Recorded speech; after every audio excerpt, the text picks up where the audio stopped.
हरियाली तीज करने वाली माताएं थोड़ा ध्यान से सुनना।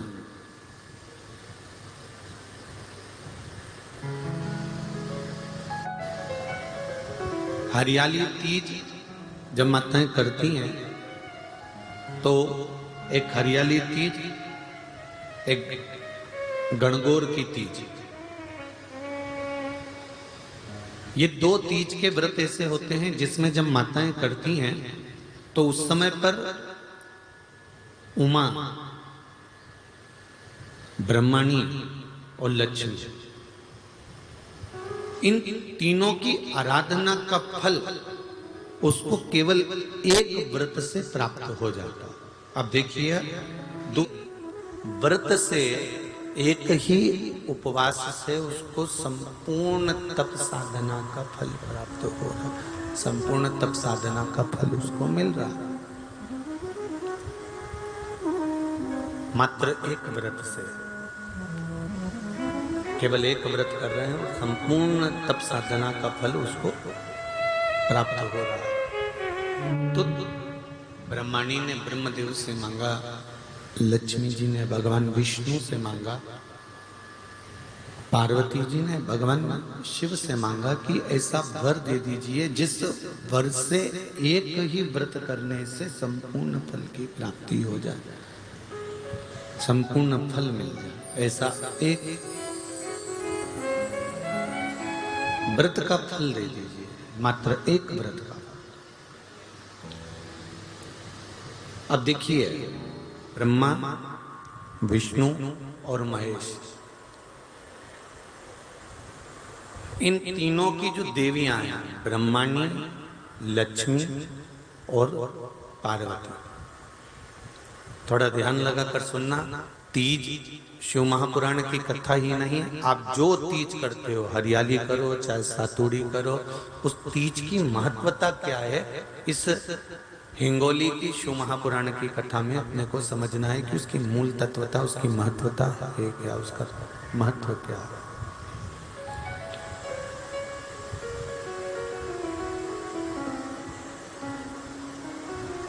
भगवान ब्रह्मा, भगवान विष्णु और भगवान शिव,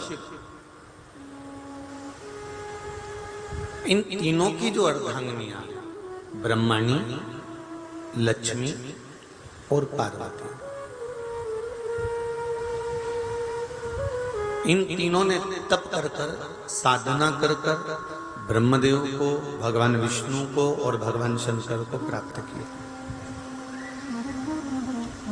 और तीनों ने प्राप्त कर कर तीनों देवताओं से वर मांगा कि वर हमको ऐसा दीजिए कि हमारे तप साधना का फल नारी को तीज के दिन प्राप्त हो जाए। अब एक बात ध्यान से सुनिएगा, सारे व्रत, आपका अगर स्वास्थ्य खराब हो गया तो आप व्रत छोड़ सकते हो।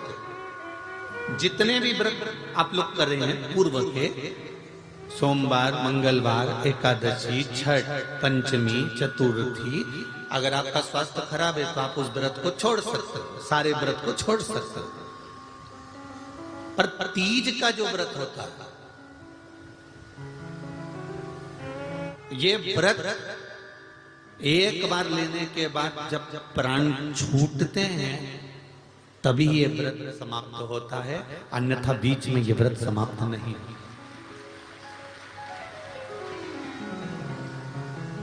ये व्रत समाप्त होता ही नहीं।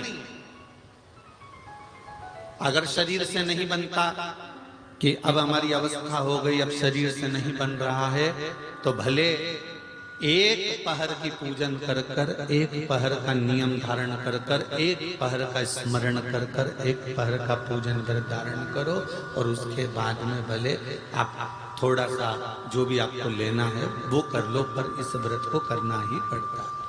इस व्रत का नियम ही यही है। एक बात और याद रखिएगा, श्रावण के महीने में सारे व्रत आते हैं, बहुत सुंदर सुंदर।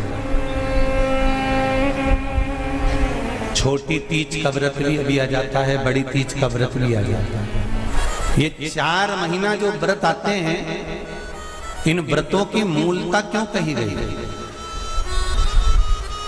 ये सारे व्रत चतुर्मास के अंतर्गत ही आते हैं, इन व्रत को बाद में भी आ जाना चाहिए, पर नहीं। मूल जो व्रत हैं, पूजन है, अनुष्ठान है, देवी देवताओं के जो पूजन के भाव बताए, वही चतुर्मास में बताए। इसका कारण क्या है? क्यों चतुर्मास के व्रत की महत्वता होती है? तो कहा इस चातुर्मास के अंतर्गत स्त्री नारी जो व्रत धारण करती है, हाथों में चूड़ा पहनना, पाँव में पायल पहनना, महावुर लगाना, मेहंदी लगाना, ये जितने छोटी तीज, बड़ी तीज और अन्य तीजों आएंगी, त्योहार आएंगे चतुर्मास में, माताएं हरतालिका तीज हुई, छोटी तीज, बड़ी तीज हुई, भादों के कोई व्रत हुए, अनुष्ठान हुए, छठ हुई, पूजन, जो भी माताएं पूजन करेंगी उसके अनुसार वो हाथों में, शरीर पर 16 श्रृंगार धारण करती हैं, बहुत सारे श्रृंगार धारण करती हैं, और श्रृंगार धारण करने के साथ साथ माताएं अखंड सौभाग्य की वस्तुएं भी इन 30 त्योहार पर दान करती हैं।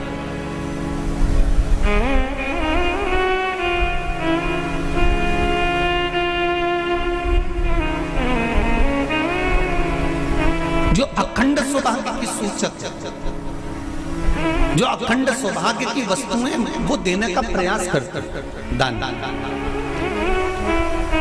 क्यों जीजियो, एक बात बताओ, जितने भी माताएं कथा सुन रही हैं और जितने फेसबुक यूट्यूब पर सुन रहे हैं और जितने आस्था चैनल पर सुन रहे हैं, श्रावण के महीने की श्रावण शिव महापुराण की कथा सुन रहे हैं, एक बात दिल से बताना, जितनी सौभाग्यवती माताएं होती हैं, ये संक्रांति पर भी 13 चीजें दान करती हैं, 14 चीजें दान करती हैं। बीच में कोई 16 सोमवार का उद्यापन करेंगी तो भी सुहाग की सामग्री देंगी, उद्यापन करेंगी तो भी सुहाग की सामग्री देंगी, कोई कार्य करेंगी तो भी सौभाग्य की सामग्री देंगी। सौभाग्य की सामग्री का दान क्यों किया जाए? सौभाग्य सूचक वस्तुओं का दान क्यों किया जाए? सौभाग्य की वस्तुएं क्यों प्रदान करी जाती है, क्यों दी जाती है? उसका कारण क्या है?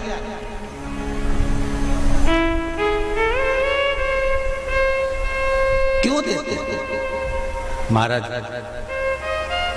भारत की भूमि की सौभाग्यवती माताओं का एक मन की अभिलाषा रहती है, भारत की भूमि की माताओं की एक अभिलाषा रहती है कि जब उसके प्राण छूटे तो अखंड सौभाग्य धारण करके पति के कंधे पर और पुत्र के कंधे पर शमशान पर।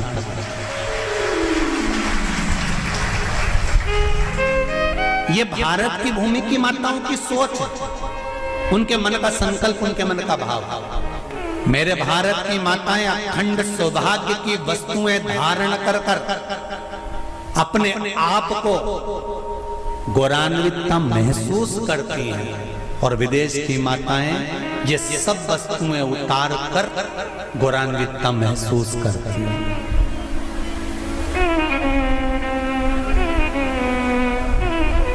क्यों देते हैं चूड़ी का दान, क्यों देते हैं बिंदी का दान, क्यों देते हैं अखंड सौभाग्य का दान? किस महाराज?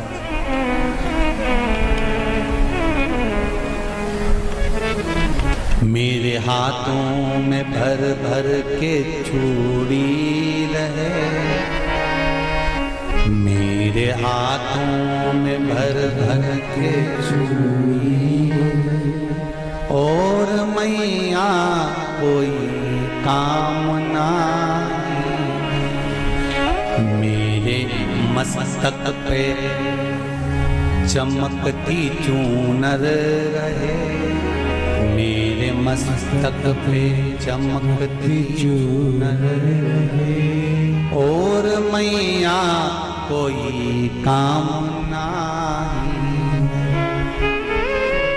मेरी मांगों में भर भर के सिंदूर रहे, मेरी मांगों में भर भर के सिंदूर रहे, और मैया कोई कामना नहीं, मेरे पाँव में बिछुड़ी का जोड़ा रहे, बिछुड़ी नहीं, कितनी? 2, 3, 4, 5, एक एक पांव में जोड़े से बिछुड़ी होना चाहिए, केवल एक नहीं, सिंगल नहीं। वो तो आजकल का फैशन हो गया महाराज, जो केवल एक बिछुड़ी धारण कर लो उसी में फैशन दिखे। श्रावण की शिव महापुराण की कथा कहती है, जब बेटी को विदा करा जाता है और पहली बार बेटी के पांव में जब बिछुड़ी डाली जाती है तो वो बिछुड़ी भी अलग अलग नहीं होती, उस बिछुड़ी के जोड़ को चेन से एक दूसरे से बंधा हुआ होता। बोला सही है कि गलत? जितने आस्था चैनल पर कथा सुन रहे हैं, जितने फेसबुक पर सुन रहे हैं, यूट्यूब पर सुन रहे हैं, सुन लेना कि मेरे भारत की माताओं का जब पाणी ग्रहण संस्कार किसी बेटी का होता है, उसके पांव में जब पहली बार बिछुड़ा पिनाया जाता है, बिछुड़ी पिनाई जाती है, तो वो बिछुड़ी भी एक दूसरे से बंधी हुई होती है, चेन से बंधी हुई होती है। उसको अलग अलग वाली बिछुड़ी शादी के मंडप में नहीं पिनाई जाती। क्यों?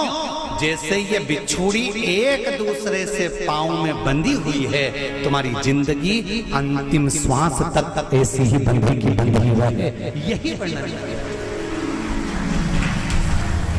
वो तो अब माताओं ने थोड़ा सा फैशन चेंज कर दिया, अब पांव में ज्यादा बिछुड़ी नहीं पहनती, गड़ती है, चुभती है, एक बिछुड़ी धारण है।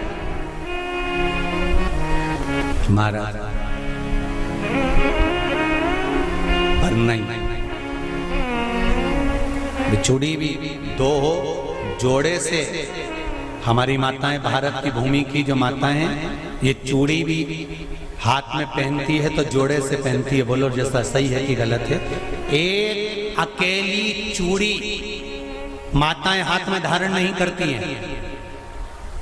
अगर भारत की भूमि की संस्कारित माताएं हैं और भारत की भूमि की सभ्यता और संस्कृति को जानती है तो अकेली चूड़ी नहीं, जोड़े की चूड़ी पहनेगी, 2 चूड़ा डालेगी, 4 डालेगी, 12 डालेगी, पर सिंगल नहीं, अकेले। और सरल भाषा में समझ लें, हमारे यहाँ केले पर लेने जाओ तो जो केले अपन खाते हैं वो भी सिंगल नहीं देते, उसको भी जोड़े से दिया जाता है। 2 दूं की, 12 दूं की, आधी दर्जन दूं की 1 दर्जन। अब अंदाजा लगाइए, हमारे यहाँ देने का भी एक भाव है। श्रावण के महीने की शिव महापुराण की कथा, जिसका नाम है श्रावण शिव महापुराण की कथा, ये कहती है कि पार्वती जी ने और गंगा जी ने ये चतुर्मास में जितना सौभाग्य का दान दिया है, उनके बराबर दुनिया का कोई व्यक्ति इतना सौभाग्य का दान नहीं दे सकता जो माता गंगा और पार्वती दोनों दान दे रहे हैं।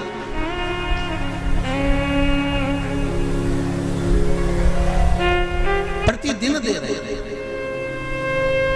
और अब तो फैशन आ गया, तुम लोगों जो सौभाग्य का दान देते हो प्लास्टिक की डलिया में देते हो, पर एक एक पुराण को उठाकर देख लेना, एक एक उद्यापन को उठाकर देख लेना, जितनी तुम कथा तुम्हारे घर में छोटी छोटी कथाओं की पोथियां पड़ी हो, उनको उठाकर देख लेना, उसमें नहीं लिखा कि प्लास्टिक की डलिया में सौभाग्य की वस्तु का दान दिया जाता है। उसमें लिखा है बांस की पिटारी में, बांस की डलिया में सौभाग्य की वस्तुओं का दान दिया गया। क्यों? क्योंकि बांस वंश की वृद्धि करता है, बांस सौभाग्य की वृद्धि करता है, और बांस अखंड सौभाग्य। जैसे बांस का पौधा बढ़ते चले जाता है, बढ़ते चले जाता है, उसी तरह बांस की डलिया में जब दान दिया जाता है, बांस की टोकनी में जब दान दिया जाता है, तो ये भाव रखा जाता है कि तुम्हारा सौभाग्य ऐसे ही बढ़ता रहे। पर अब थोड़ा सा फैशन चेंज हो गया तो प्लास्टिक की डलिया, पर प्लास्टिक की नहीं। महाराज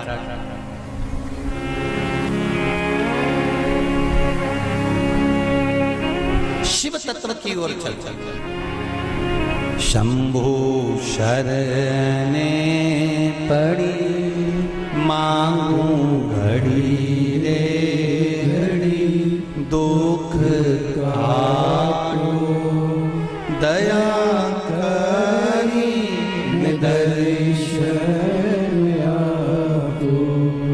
तो गंगा मैया और पार्वती मैया चतुर्मास के अंतर्गत जो त्योहार पड़ता है, चतुर्मास के अंतर्गत जो व्रत पड़ते हैं, ये किसी दूसरे के नहीं है।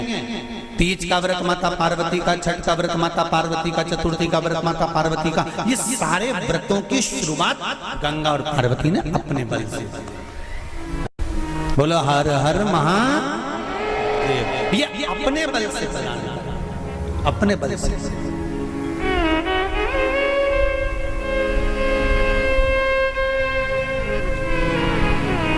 कथा पर विशेष ध्यान रखना। श्रावण महीने की शिव महापुराण की कथा कह रही है कि नारी का अखंड सौभाग्य कैसे रह सकता है।